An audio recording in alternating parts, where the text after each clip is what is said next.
Hey everyone, welcome to class. I'm your host and teacher for today, and this explainer, well, it's your ultimate final review session. If you want to absolutely guarantee that you ace your upcoming communication skills exam, you are in exactly the right place. We are going to take an entire semester's worth of concepts and distill them down into one highly focused masterclass. So let's silence those phones, clear away the distractions, and get ready to dive in.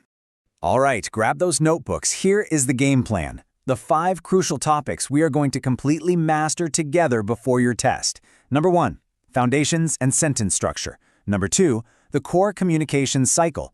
Number 3, verbal versus nonverbal styles. Number 4, perspectives on visual communication. And finally, number 5, exam cheat codes, the 7 C's and 3 P's. Let's not waste any time. Starting right off with Section 1, Foundations and Sentence Structure. Let's just get back to the absolute basics of how we actually share information. Definitely take some notes here, because this definition is basically guaranteed to show up on your test.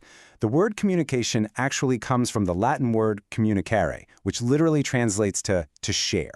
But here is the critical part, okay? It requires a two-way exchange. It's not just about you broadcasting information. It is equally about someone else receiving it. Whether you're speaking, writing, or using media, true communication only actually happens when a shared understanding is reached. Now, before you can send some big, complex message, you've got to have the right building blocks. Think of sentences like your foundational Lego bricks. Every complete English sentence absolutely must contain 2 things to convey a complete thought, a subject and a predicate. The subject is simply the who or what your sentence is about, and the predicate, that's your action. It contains the verb and describes what's actually happening with that subject.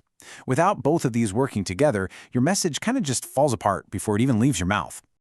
So now that we've got perfectly constructed sentences, let's move to Section 2, the core communication cycle.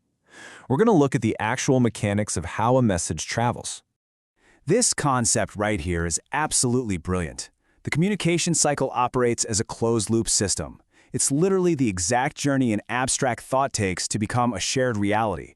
A thought is converted into a signal, sent across a medium, received, decoded, and then verified. Let's break down exactly what you need to know for the exam. Okay, it is absolutely crucial you understand each phase here. The whole thing kicks off with the sender. That's the person who initiates the thought. Next up is encoding, which is just the mental process of turning your abstract idea into actual words or symbols. That encoded idea, that becomes the physical message. The message then travels through a channel. Maybe it's a phone line, maybe it's just the air between you and a coffee shop. It then reaches the receiver, who performs decoding. They interpret your words back into an idea in their own head.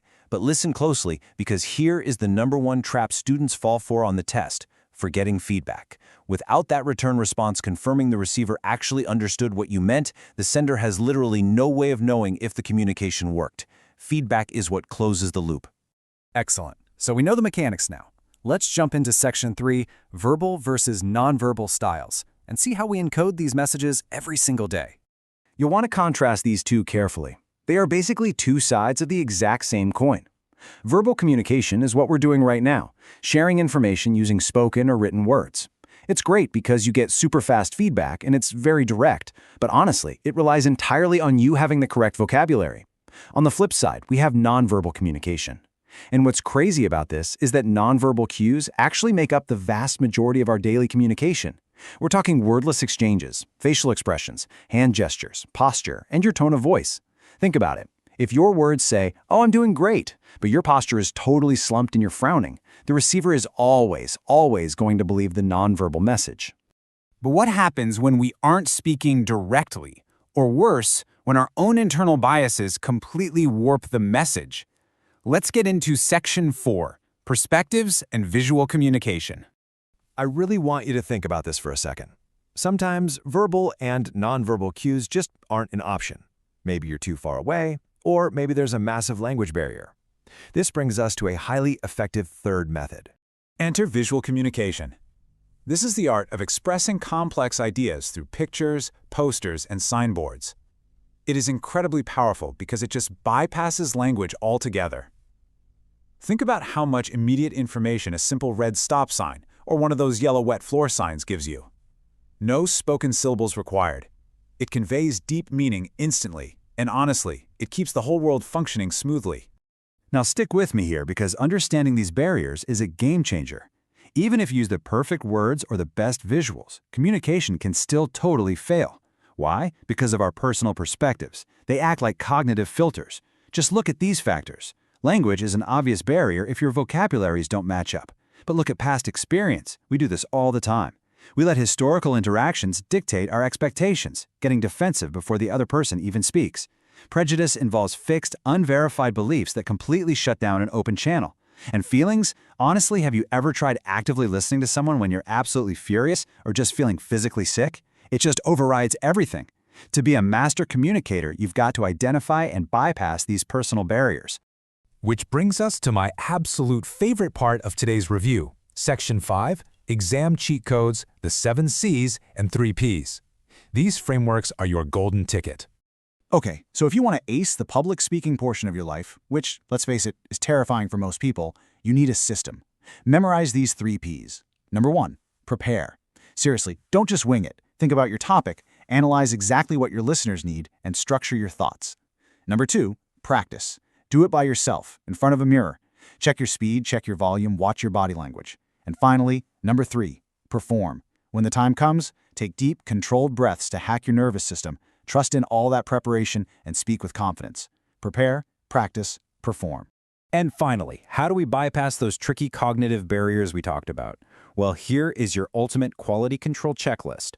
Whether you're sending an email, shooting off a text, or giving a massive presentation, you need the 7 C's.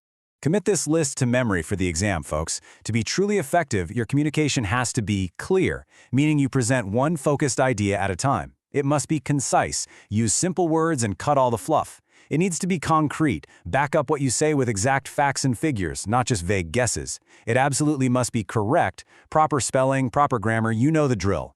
It should be coherent, so everything logically flows and relates back to your main point. It must be complete, give the receiver all the information they need so they can actually give you feedback. And lastly, courteous. Always be polite, empathetic, and professional. Run your message through the 7 C's and I promise you it will succeed. And that brings us to the end of our final masterclass. You now know the course cycle, you understand the barriers, and you've got the 3 P's and the 7 C's in your back pocket.